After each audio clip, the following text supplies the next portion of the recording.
Puedes abrir tu Biblia, por favor. Vamos a estar en Éxodo, pero antes de eso, si puedes abrir en Deuteronomio, casi al final de Deuteronomio, en capítulo 30. En este capítulo está hablando, después de como repasar todo lo que ha sido la ley durante 40 años, o sea, en todas las capas y toda la estructura, y Dios como completando y todo, al final, la siguiente generación, ya adultos, a punto de entrar en la tierra prometida, Moisés recalca todo esto y dice al final, dice, mira, si tú haces caso, y si la nación hace caso, todo va a estar bien, y hace una serie de promesas. Y si no, todo va a estar mal. O sea, no va a estar como que medio bien o medio mal, todo va a estar mal.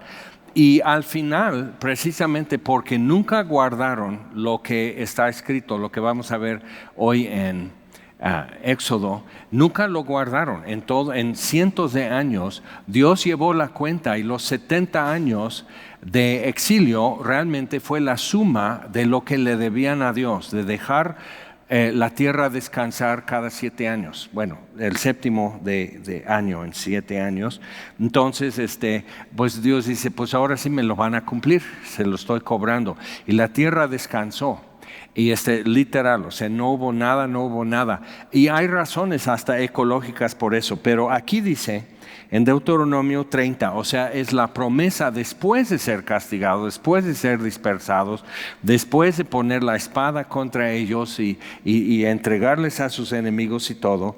Dice así, versículo 11, Deuteronomio 30, 11. Y es importante porque estamos entrando en la etapa en Éxodo de muchas leyes, como vimos hace 8 días, algunas que se nos hacen un poco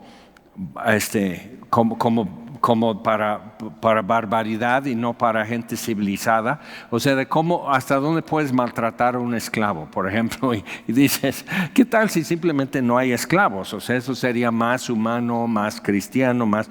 Pero están entrando en la tierra de Canaán y es una zona de bárbaros, o sea, de literal ya salvajes, que queman vivo a sus bebés porque hacen prostitución ritual. Entonces hay un montón de embarazos no deseados y necesitan solucionar eso, como hoy. Entonces, por fornicación, por promiscuos, por todo eso, entonces hay que solucionar eso. Entonces, así lo contemplaban, y a ese nivel. Y o sea, el tráfico humano, el maltrato, todo tipo de perversión y la idolatría era grotesca. Entonces, están entrando en eso. Egipto era medio civilizado, o sea, en el momento de historia, Egipto era como París. Okay, eso es civilización y cultura, eso es gente con etiqueta y todo eso. En Egipto, los asirios eran igual medio salvajes, pero subiendo en la escala de valores y estructura y organización. Babilonia ni preguntemos por ellos, pero los asirios, por ejemplo, estaban como poniéndose así, y siempre había como una rivalidad entonces del norte, por decir Asiria, y el sur Egipto, y en medio la tierra de Canaán. Ahora, entonces están entrando en eso y necesitan realmente tener esto muy claro, cómo vivir y no estar tomando como sus pautas de las naciones alrededor. Y lo repite sin fin. O sea, lo repite, no vayan a hacer esto como las naciones que yo estoy expulsando. No vayan a hacer esto, y lo dice, y es como si ya fue su lista de mandado. Dice Dios que hagamos esto y esto y esto. O sea, al revés lo hicieron, toditito. Y les fue mal. Y el libro de Jueces es como el relato o la crónica de cómo, o sea, quedan exhibidos por gente que no puso atención, y los que tenían el cargo de enseñarles no les enseñaron tampoco. Y termina Jueces diciendo, y cada quien hacía lo que bien le parecía. Okay, entonces no había ley, no había noción, etcétera. Okay, entonces más o menos como Tepito o ir a la frontera en Reynosa o algo así. O sea, no puedes pensar que hace 10 años o hace 5 años ibas y venías y hacías eso, como que la cosa ya se levantó otra cosa y es anarquía total. Entonces imagínate, eso es por hacer caso, y eso fue en espacio de generaciones, y todavía faltó ya el tiempo de los reyes. Okay. Y fueron todavía así, tuvieron su momento con David y como viendo que somos el pueblo de Dios, como que hubo algo así. Y eso duró como un siglo, todo esto con David y Salomón, y empezó la decadencia. Entonces, viendo esto, dices, por eso aquí lo que dice en versículo 11, siempre hemos dicho es que nadie cumple la ley. La Biblia nos lo dice, nadie cumple la ley. Pero tenemos que cuidarnos, no es porque sea difícil, ¿ok? No es porque sea difícil, o como exagerado, o algo así, no es complicado.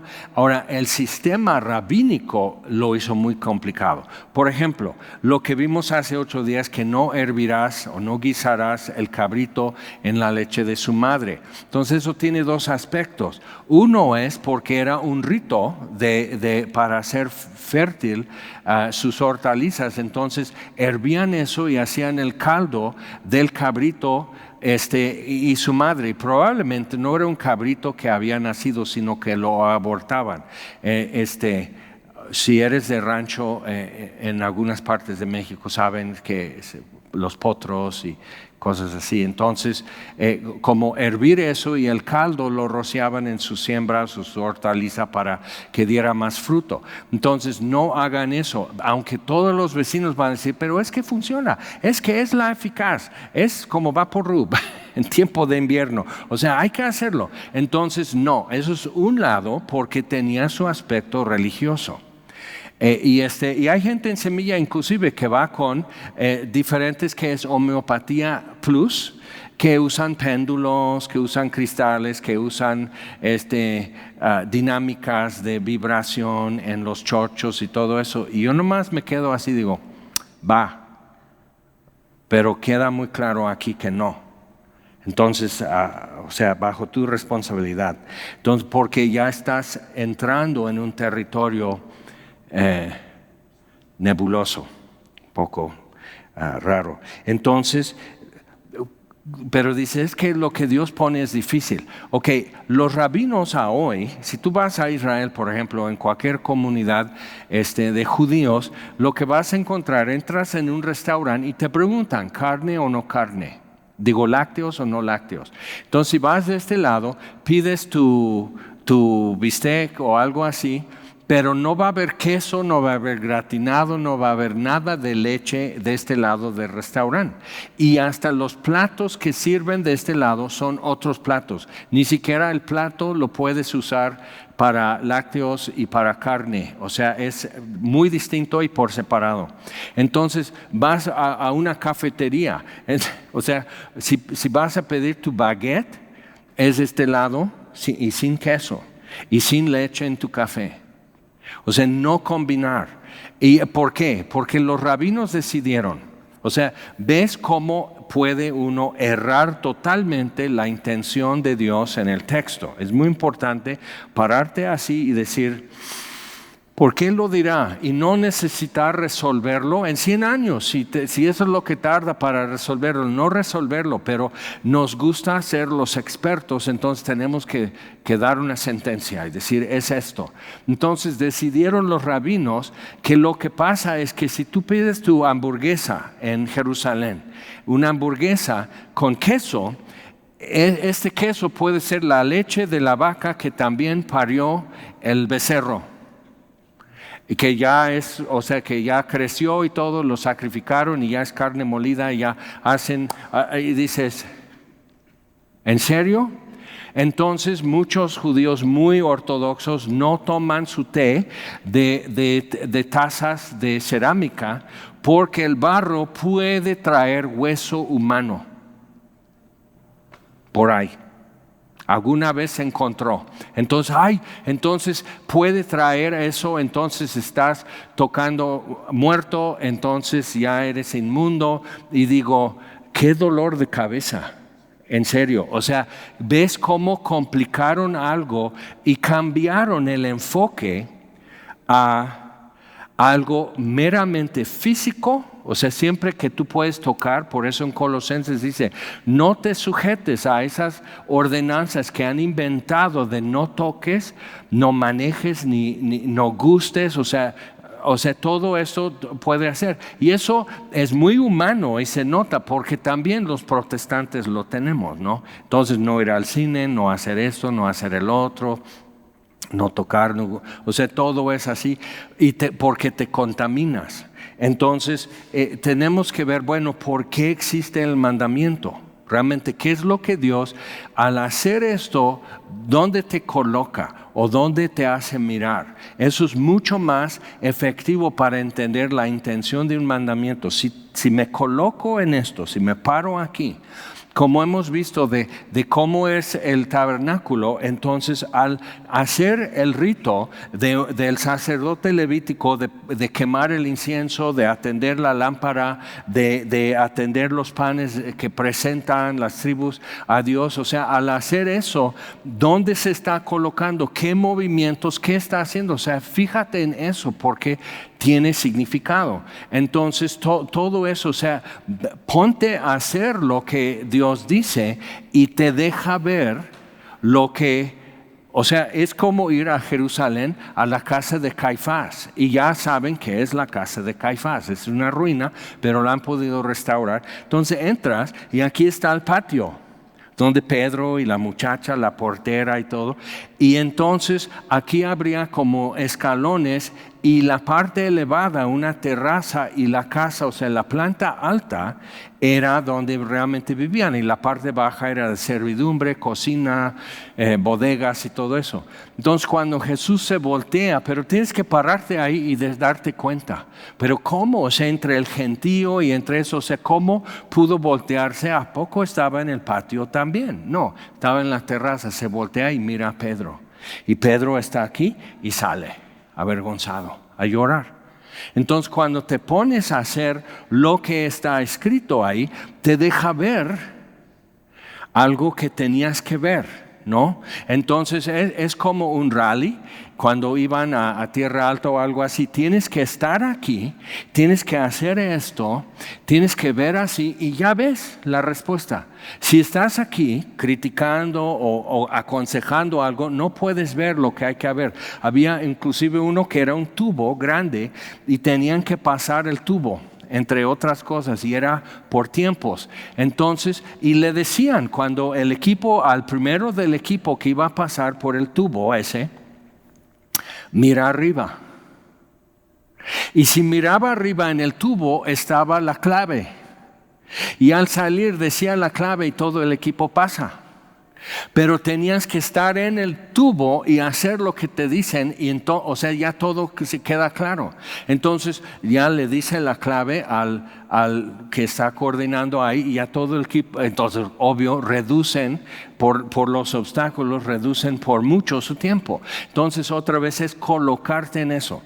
Bueno, entonces nos estamos colocando con los israelitas en el desierto, tratando de entender ¿cómo pueden haber regado tan feo durante tantos siglos? O sea, y hasta el día de hoy. Como Pablo dice a los Corintios, todavía cuando las escrituras son leídas en las sinagogas, el velo está sobre sus ojos. O sea, miran y no ven.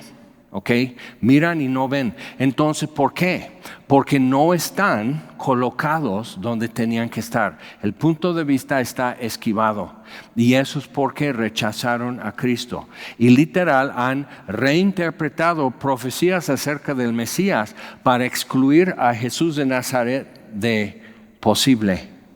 O sea, eso es intencional y es un error. Entonces, imagínate, promulgar ese error durante generaciones. Eso ha sucedido en otras religiones también, pero bueno. Entonces, o sea, así. Pero cuando ya ves así, dices, y a todos nosotros nos ha pasado en algún momento, dices, ¿cómo no lo entendí? ¿Cómo no lo vi? Y hasta a veces enojados, ¿por qué no me lo dijeron? Si te hubieran dicho, aún así no hacías caso. ya te conocimos. Entonces, viendo eso, pero aquí estamos, tratando de ubicarnos. Entonces dice, versículo 11, porque este mandamiento que yo te ordeno hoy no es demasiado difícil para ti ni está lejos. No está en el cielo para que digas, ¿quién subirá por nosotros al cielo y nos lo traerá y nos lo hará oír para que lo cumplamos? No necesitamos santos que nos ayuden a obedecer a Dios, ni San Antonio que te ayude a encontrar tus lentes cuando ya no los encuentras. O sea, no necesitamos a los santos que nos ayuden a obedecer a Dios, ¿ok? O nos ayuden en la piedad. Pero entonces, ¿quién subirá para traerlo, para que lo cumplamos? Ni está al otro lado del mar para que digas, ¿quién pasará por nosotros el mar para que nos lo traiga y nos lo haga oír a fin de que lo cumplamos? Porque muy cerca de ti está la palabra, en tu boca y en tu corazón, y eso era la intención de Dios. Pero ¿qué hacen los fariseos? Dice, esto lo atarás sobre tu corazón y sobre tu frente y sobre tu mano derecha. Entonces, literal, pobrecitos, o sea, la neta, pobrecitos de los rabinos y los ortodoxos y todo eso. Entonces ahí están con una cajita con el resumen de la ley, así amarrado. Entonces le hacen vueltas en el brazo y eso las vueltas es como un rosario. Las vueltas al ponérselo les recuerdan diferentes mandamientos y promesas y todo. Y luego hace esto y cruza el corazón y aquí hay una caja y luego, o sea, cuando lo ves dices, ¿a poco te dejan salir a la calle así? Y así andan con su cajita aquí amarrado a la frente. Y dices, qué bueno que vino Cristo y ya no tenemos que estar en lo absurdo. Pero ¿ves lo que pasa con eso? O sea, entonces estoy cumpliendo, tengo su ley sobre mi corazón, pero no entra. Así no entra. Así no entra. Así no controla mi mano. ¿Ok? Entonces, ¿qué era la intención de Dios al decir eso? Entonces toman algo que es metafórico que Dios dice, ¿ok? Y lo hacen literal. Y toman algo literal y lo hacen metafórico. Entonces no comen su hamburguesa con queso con tal de obedecer el mandamiento. Y dices, ¿en serio Dios está preocupado por eso? Pero, o sea, algo como una ceguera y decimos, pues, ¿quién sabe? Yo nunca fui ciego así, ¿tú? Yo nunca andaba ignorante, ¿tú? Ok, entonces, pero dice, entonces no digas eso. Muy cerca está, en tu boca y en tu corazón, para que la cumplas. Mira, yo he puesto delante de ti hoy la vida y el bien, la muerte y el mal. Porque yo te mando hoy que ames a Jehová tu Dios, que andes en sus caminos y guardes sus mandamientos, sus estatutos y sus decretos, para que vivas y seas multiplicado. Y Jehová tu Dios te bendiga en la tierra a la cual entras para tomar posesión de ella. O sea, todo eso es para tu bien, todo eso es para que realmente vivas una vida plena y feliz. ¿Ok? Todo esto, entonces no digas que es pesado, que es complicado, que es muy difícil, que te queda lejos, que para los chaparros esto no funciona. O sea, no digas eso. Entonces, ahora sí, Éxodo 23. Es importante tener en mente eso porque te pierdes entre tanto mandamiento. Y es interesante ver cuántos de los mandamientos que hoy se observan muy estrictamente, si eres estricto, ortodoxo, observador de todo, como judío, ¿cuántos de esos mandamientos son totalmente tontos? O sea, vergonzosos realmente en la tontería que es. O sea, para no estar cortando papel, entonces tienes que tener todos los cuadritos de papel de baño. Cuando va a comenzar el día de reposo, todo lo que la familia va a ocupar en el baño, para no estar... En serio, o sea, porque eso quebranta el reposo.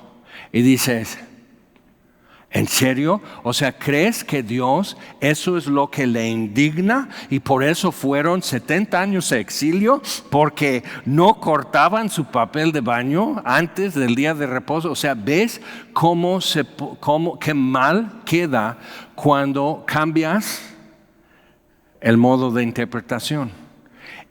Porque al hacer eso, muchas veces ya se te hace más fácil.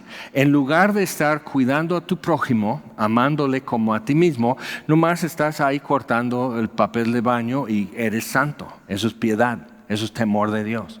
¿Te das cuenta? Pero ¿qué te cuesta realmente? Un ratito. Y mamá lo va a hacer de por sí. Eso es su trabajo, es su función. Entonces, ves en eso y dices, y eso es generación tras generación y viven en eso. Y al rato alguien se chispa. Y dice, no, yo ya soy reformado, judío reformado, y yo no soy ortodoxo. Entonces encuentras a alguien que es reformado y se ven como todos nosotros, observa, cuida y todo, pero ya no con su sombrerote y su ropa negra y su barba y sus callereles, o sea, no tan así. Pero que siguen tropezando. Entonces, en lugar de decir, ay, qué tontos son, dices, no, son como que quedaron en cada generación y desde su inicio en Éxodo, quedaron como una caricatura de todas las naciones, como el Chavo del Ocho y todos los personajes en la vecindad. O sea, son las diferentes naciones y entonces aquí estamos. Entonces ellos salen como Don Ramón o como Doña Florinda a regañar, a hacer enojón y todos los demás están, pues, ay, ¿por qué te pones así? Pero realmente ellos son una caricatura de todas las naciones, pero no lo saben ellos. Ellos creen que eso es lo correcto y serio y ideal y hasta hermoso. No lo ven así. Entonces, y han perdido la belleza que Dios está diciendo aquí en Éxodo. O sea, cuando ves el tabernáculo y el servicio hasta los holocaustos, no se detienen a ver esto, sino porque ya tuvieron, al perder el templo y al altar y el sacerdocio, tuvieron que inventar formas de lograr su propia justicia sin un altar. En lugar de decir, ¿será que cuando mi abuelo dijo, sea su sangre sobre nosotros y nuestros hijos, eso es lo que vino? A consecuencia, ¿será que él sí era el Mesías? ¿Será que perdimos la salida y andamos en viaducto perdidos? O sea, ¿será? Y algunos sí preguntaron. Y aunque eran súper celosos de la ley como Pablo, sí empezaban a cuestionar y a preguntar, ¿será que él sí es y que lo perdimos todo y hay que regresar? Hay que ir a buscar todo eso y tirar a la basura lo que eran tradiciones que ni siquiera Dios las dejó. Ok, Éxodo 23 es cuando está llegando todo puro y limpio y sin reinterpretación. Y vamos a ver en versículo 14 las 3 fiestas del año. Y era obligatorio que todo varón mayor de edad se presentara ante Dios donde estuviera el tabernáculo. No especifica, después lo dice más específico porque aún no existía el tabernáculo. Dice, 3 veces en el año me celebraréis fiesta. La fiesta de los panes sin levadura guardarás, y eso es recordando la salida de Egipto, que llevaban su masa así en un tazón, probablemente en una tela en la espalda. Entonces así lo iban cociendo en el camino por el desierto hasta cruzar el Mar Rojo. Entonces no daba tiempo para leudar.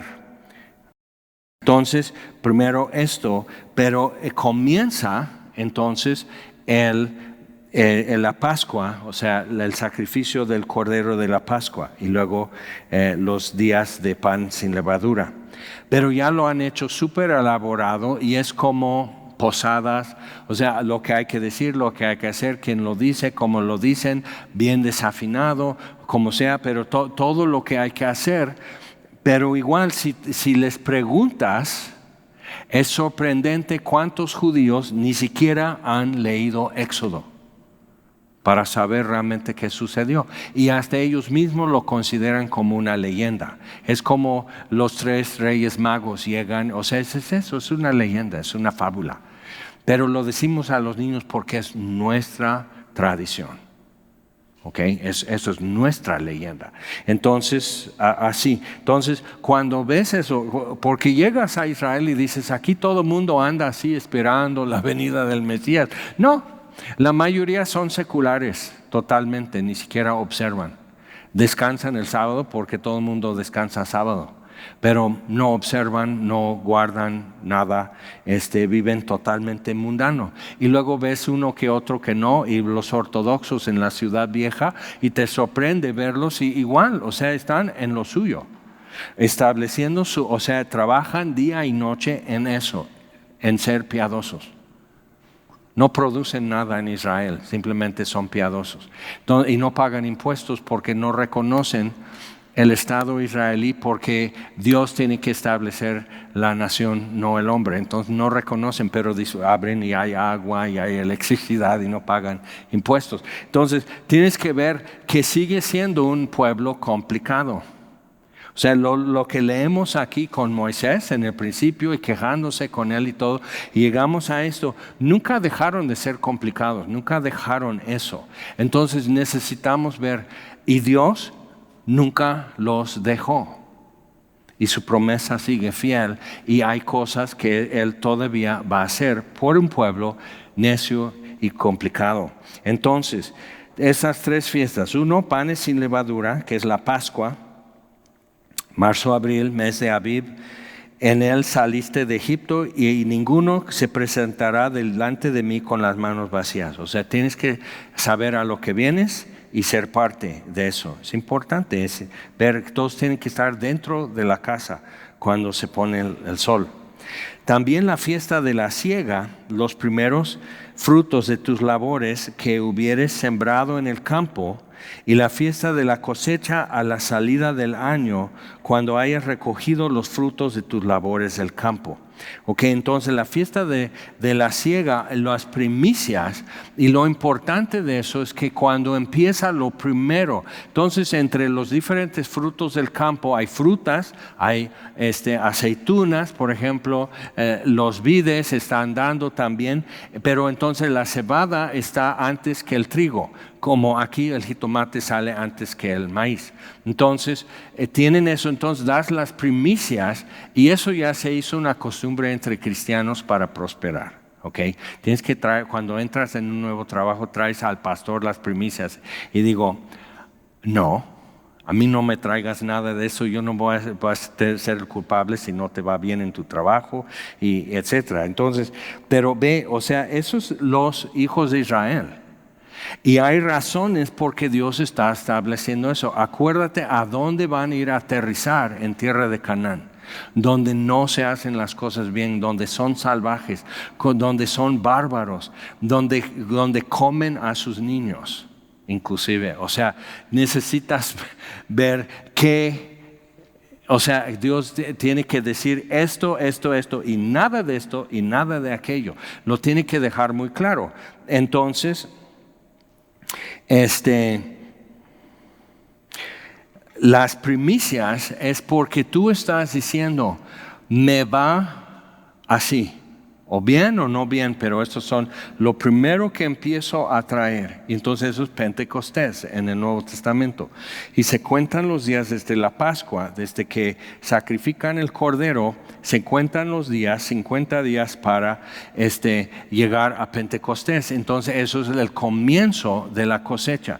Y el final de la cosecha o tabernáculos es cuando se reúnen. Entonces de estas fiestas, son 3, ya 2 ya van cumplidas, que es la Pascua. Jesús murió y al tercer día resucitó.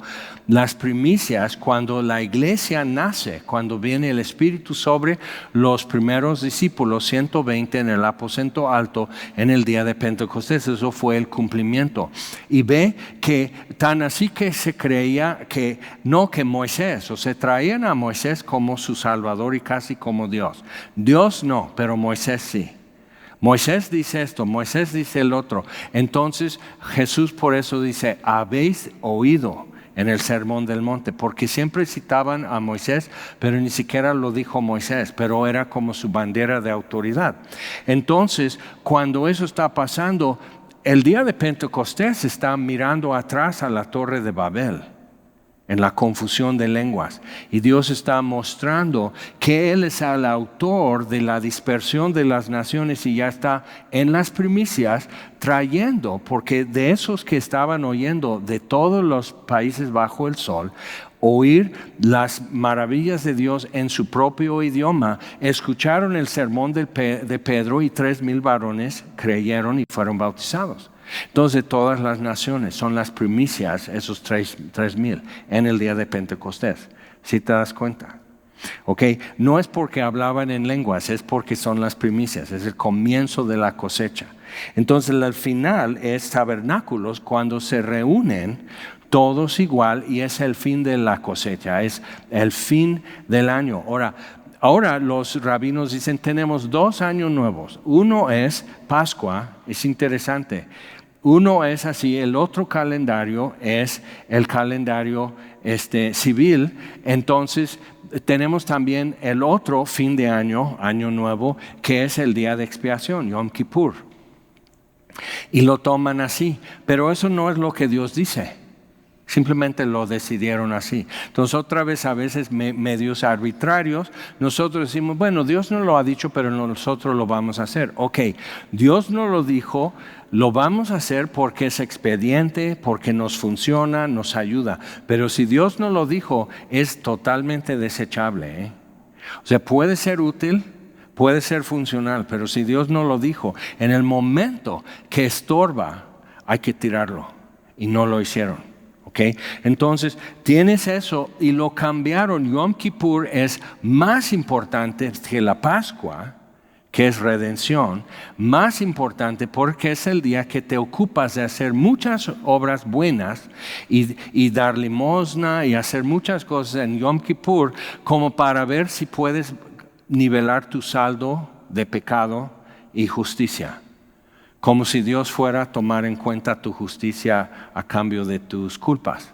¿Okay? Y la Biblia en el Antiguo Testamento dice que no es así, pero ya decidieron que sí. Entonces 100 ortodoxos dijeron que sí y se hizo ya tradición. Entonces, viendo eso, esas son las 3 y la que todavía no se cumple es la de tabernáculos. Es el fin de la cosecha y la reunión de todo el pueblo al final del año. Entonces, ya vimos la redención cumplida en Jesucristo. Ya vimos el comienzo de la cosecha cumplida en el comienzo de la iglesia y todas las naciones son recogidas en primicias de los primeros que estuvieron ese día en Jerusalén. Pero nos queda el fin de la cosecha. ¿Okay?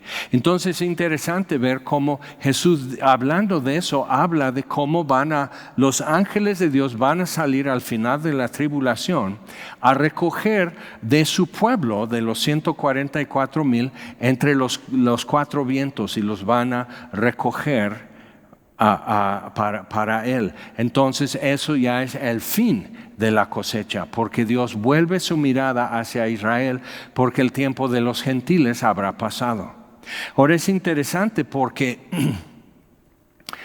hemos dicho, ok, la era de la iglesia es de Jesucristo hasta el presente, pero el tiempo de los gentiles tenemos que verlo no tanto como pues San Lucas dice esto, que cuando tal era el emperador y el gobernador y hubo un censo y Augusto César dijo eso y fueron a Belén y nació Jesús.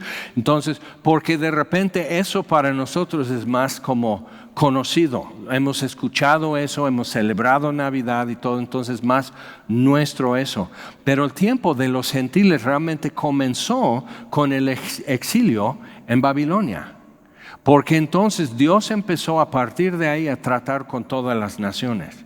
Por eso Daniel con Nabucodonosor, con el rey Darío, por eso Esther, por eso Nehemías. Si te das cuenta, Dios ya está haciendo enlaces con las naciones y el pueblo de Israel está así y pasan 400 años de silencio hasta Juan Bautista y Jesús, el último profeta. Y luego llega Juan Bautista y Jesús se presenta también. Entonces cuando ves eso, el tiempo de los gentiles ya había comenzado mucho antes que naciera Jesús. Entonces cuando vemos eso y cuando eso termina, porque la iglesia es removida de la tierra. Entonces Dios retoma y cumple lo último del pueblo de Israel, que sería tabernáculos.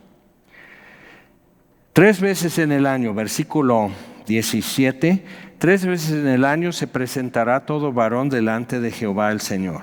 No ofrecerás con el pan leudo la sangre de mi sacrificio, entonces pan sin levadura siempre en el altar, ni la grosura de mi víctima quedará de la noche hasta la mañana. Entonces la idea no era simplemente como barbacoa y la recalentada, era consumir las cosas y terminar. Las primicias de los primeros frutos de tu tierra traerás a la casa de Jehová tu Dios. No guisarás el cabrito en la leche de su madre. Entonces ya hemos visto eso, pero realmente Dios está diciendo, sed diferentes. Y Jesús retoma ese tema en el Sermón del Monte, sed diferentes. Entonces, y marca la diferencia, Dios, cómo ser diferentes. Y luego tenemos mucho los evangélicos, ser diferentes pero ser raros. Y no con gracia, o sea, no con hermosura, no hay dulzura, no hay gracia en lo que se hace, sino simplemente como torpe y fodongo, por ejemplo. Eso así, como que eso es nuestro sello de santidad o algo así. Digo, ¿cómo te explico que eso no es la santidad que se ve aquí en la Biblia? Entonces, otra vez, simplemente se interpreta y luego alguien no quiere salir de ese marco, pero lo cuestiona y sape. Entonces, pero aquí está escrito y aquí tenemos la libertad de abrir nuestra Biblia y decir, ¿qué querrá decir? Y tenemos la libertad de decir, no sé. Tampoco puedo resolverlo. Tenemos esa libertad. Ahora, al final de este capítulo, entonces, Dios les da otra vez esa promesa y va a surgir varias veces. Dice, he aquí yo envío mi ángel delante de ti para que te guarde en el camino. Ángel aquí es como en griego la palabra, que de donde viene nuestra palabra ángel, y es literal un mensajero. Yo envío mi ángel o mi mensajero delante de ti para que te guarde en el camino y te introduzca en el lugar que yo he preparado. Guárdate delante de él y oye su voz. No le seas rebelde, porque él no perdonará vuestra rebelión porque mi nombre está en él. Ahora, más adelante, cuando Moisés dice, muéstrame tu rostro, y Dios dice, no puedes ver mi rostro, pero entonces te voy a proclamar mi nombre. Entonces eso deja asentado una doctrina realmente acerca de Dios mismo, de que su nombre revela quién es, ¿ok? Entonces es el sustituto. Por eso cuando llegamos al Nuevo Testamento y Jesús dice, si algo pidiereis en mi nombre, mi Padre os lo dará. Entonces otra vez, porque estamos invocando su naturaleza. No es una llave mágica o sea, tenemos una generación que pasó así, que les dicen, les empiezan a enseñar a orar así. Entonces, y te pido por mis abuelitos, y damos gracias por los alimentos, y en el nombre de Jesús. O sea, tienes que llegar a la nota. En el nombre de Jesús, amén. Cada domingo aquí en las ofrendas, y nomás me quedo así. Ay, qué niño. O sea, pero ¿por qué? Es eso, es como en el nombre, como que hasta el tonito es parte de la magia de que se abran los cielos y caigan bendiciones. Y digo, no, estamos invocando este Dios. Entonces como que el tonito podría ser diferente tono. Pero entonces viendo eso, lo que tenemos que ver aquí, mi nombre está en él. ¿Quién es? Los testigos de Jehová dicen, ¿ya ven? Jesús es el ángel de Jehová, que aparece mucho esa frase, el ángel de Jehová, pero sí es el verbo antes de la encarnación, ¿ok? Entonces no es tan así Jesús, pero es el verbo antes que el verbo fuera hecho carne. Pero lo importante con eso, por eso otra vez Jesús toma eso, dice, si pides en mi nombre, porque es interesante, Gabriel, el ángel Gabriel, si es un ángel, un ser creado, o el ángel Micael o Miguel, entonces tiene Dios en su nombre, él, ¿ok? Gabriel, el varón de Dios o el guerrero de Dios, y Micael, quien es como Dios, ¿ok? Entonces tenemos eso, pero eso no es el nombre de Dios, es el artículo nada más, es Dios. Pero Jesús, Yeshua, tiene el nombre de Dios en su nombre, Jehová. Jehová es salvación. Entonces mi nombre está en él. Interesante, y Jesús dice, en mi nombre el Padre os la dará. Ok, entonces viendo eso era muy serio. Ahora ese ángel era lo que envuelto en fuego y nube día y noche delante de ellos en el desierto. Entonces nosotros pensamos en Jesús y como en las películas que hacen de Jesús y los niños se acercan y Jesús es a todo dar y necesitas recordar que también es esa enorme columna de fuego en el desierto y que cerró el Mar Rojo sobre los egipcios. Ok, entonces eso es toda la naturaleza de Dios, el dueño de la creación, justo y perfecto en todos sus caminos. Y dices, ok, entonces de ahí viene el temor de Dios. Ok, entonces, pero si en verdad oyeres su voz e hicieres todo lo que yo te dijere, seré enemigo de tus enemigos y afligiré a los que te afligieren. Eso es atractivo. Hazme caso y yo voy a ser enemigo de tus enemigos y yo voy a afligir a los que te afligen. ¿Te late? Y dice, por eso lo de Deuteronomio, háganme caso, ¿ok? Y no digas que es muy complicado o muy lejano o muy, ay, quién sabe, yo no lo alcanzo. O sea, no digas eso. El problema que ellos tuvieron siempre no era lo difícil, sino simplemente no querían hacer caso. Por eso lo que vimos en Hebreos, por eso estamos estudiando simultáneamente, lo que vimos en Hebreos en capítulo 3, o sea, no endurezcas tu corazón si oyes su voz, o sea, no hagas eso, o sea, hazle caso y no caigas en el ejemplo de desobediencia como ellos y quedar excluido.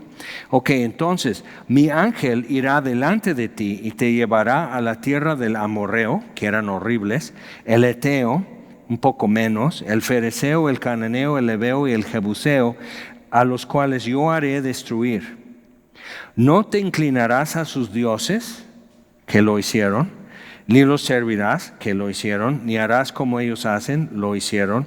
Antes los destruirás del todo y quebrarás totalmente sus estatuas, no lo hicieron. Mas a Jehová vuestro Dios serviréis, y Él bendecirá tu pan y tus aguas, y yo quitaré toda enfermedad en medio de ti. No habrá mujer que aborte ni estéril en tu tierra, y yo completaré el número de tus días. Yo enviaré mi terror delante de ti, y consternaré a todo pueblo donde entres, y te daré la cerviz de tus enemigos. Enviaré delante de ti la avispa, que eche fuera al heveo, al cananeo y al eteo delante de ti. Eso era el plan. Pero como no obedecían, Dios dice, ok, entonces ustedes se van a encargar. O sea, Él iba a encargarse de que el Jericó estuviera abandonado, que todas esas ciudades abandonadas, pero no dejar en desolación la tierra. Entonces, poco a poco, no con destrucción, sino simplemente la gente diciendo, pues vámonos de aquí. Dicen que atrás del cerro no hay avispas. Entonces iban a ir migrando, saliendo. Y podemos pensar, ¿no? En diferentes momentos han habido esas migraciones que venían del centro de Asia hacia Europa, los que después fueron Alemani o los alemanes, los Lombardi, o sea, norte de Italia y todo, fueron migrando a lo que era el Imperio Romano. Y realmente lo que conocemos como europeos hoy no eran. Los romanos sí eran, y los ibéricos eran y así, pero eran chaparros y ojos negros y todo eso, y estos altos güeros venían del oriente huyendo de los mongoles. Entonces Dios mueve pueblos y naciones conforme a su voluntad, y Él establece el límite de su habitación.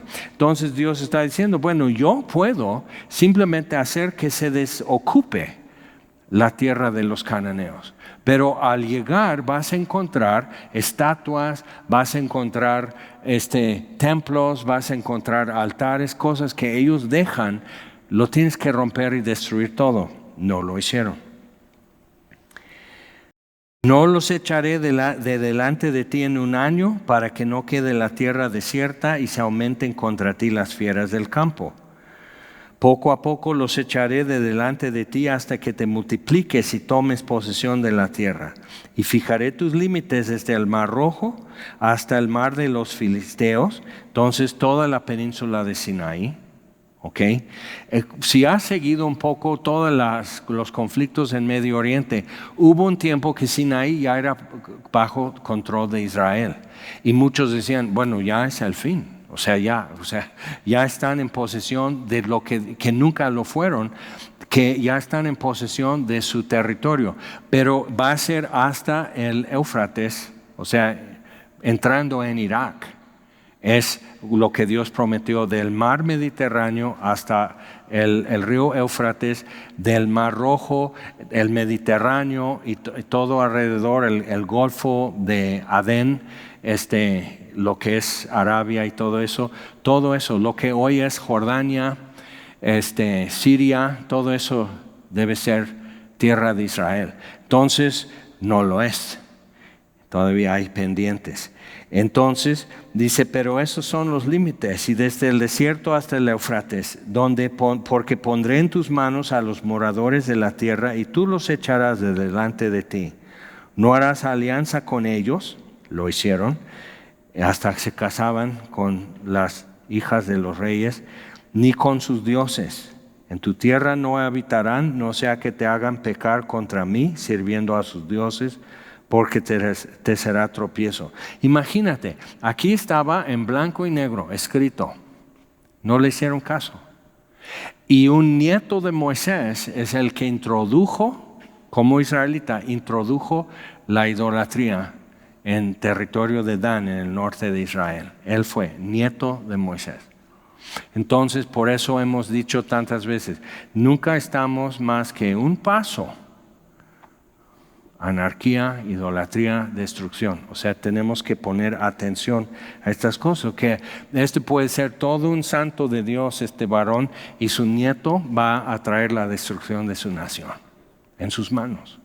Entonces, ¿qué? Pero ahí estaba escrito, y esas 3 fiestas, algo importante con eso, es que para ellos mucho estaba pensando para que me vaya bien el año que entra. Por eso las primicias, por eso la cosecha, por eso sus holocaustos y ofrendas y ofrenda mecida y todo eso. O sea, para que me vaya bien. Y era muy comercial y muy como temporal, terrestre, todo el enfoque y todo lo que se esperaba de Dios, que me bendiga así materialmente. Pero cuando ves cómo Dios ha cumplido 2 de las 3 fiestas, dices, no, eso va para mucho más, y realmente el nombre de Israel entre las naciones es una nación nada más entre todas. ¿Ok? Entonces, cuando ves así, cuando vemos en el día de Pentecostés, esas naciones ya no existen. Migraron, fueron absorbidas y asimiladas por otras naciones, pasaron los turcos, que llegaron también de Asia. O sea, todo eso puede, pero ya no existe. En México existen naciones porque siguen hablando su propio idioma. Y en esa confusión de lenguas, Dios está haciendo una cosecha en México en otros idiomas todavía. Entonces, cuando vemos eso, Dios está mirando mucho más allá y mucho más hacia un futuro. Y el error que tuvieron era, ¿cómo hago para que me vaya bien? Para que mis limones se llenen de más jugo que el vecino y que los pueda vender. O sea, eso era muy de corta vista y muy temporal y muy material lo que se buscaba y procuraba. Y por eso, con tanta facilidad, empezaron a buscar los dioses de las naciones alrededor. Si hubieran estado pensando, Dios tiene un propósito más allá de este mundo. Cielo y tierra van a pasar y el propósito de Dios se va a realizar más allá de eso. Si hubieran podido pensar así, porque lo ves en Daniel.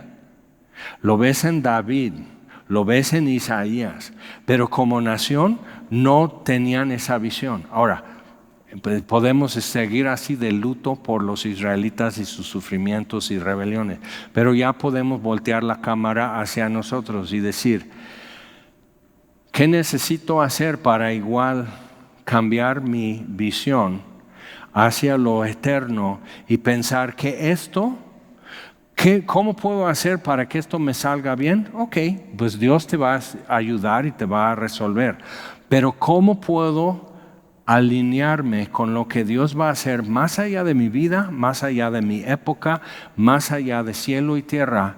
Que eso es cuando y dónde se realizará. Entonces, ¿cómo puedo alinearme con eso? ¿Ok? Eso es tu tarea. Vamos a orar. Señor, te damos gracias por tu palabra y gracias por poner delante de nosotros a este pueblo de Israel que tú amas, que es la niña de tu ojo, que el que pica a Israel ya te picó el ojo y va a haber una consecuencia. Y aún así son tan difíciles y complicados. Porque entonces como el individuo puede ver al apóstol Pablo y decir, si él recibió misericordia, creo que yo también. Pero una nación puede ver a Israel y decir, mira cómo Dios no los ha dejado. ¿Será que su propósito para esta nación también se cumpla? Y pedimos y miramos a ti, Señor. Y te pedimos, número 1, haz resplandecer tu rostro y seremos salvos. Necesita México un despertar, pero la iglesia necesita avivamiento.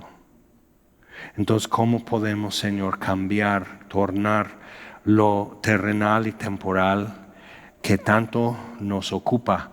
¿Cómo podemos tornar eso en lo eterno, invisible, enorme, y vivir caminando en eso? Enséñanos, te pedimos, Señor, y muéstranos, porque cada uno lo necesita, Señor, y te pedimos y estamos pidiéndote en el nombre de Jesús. Amén. El Señor los bendiga.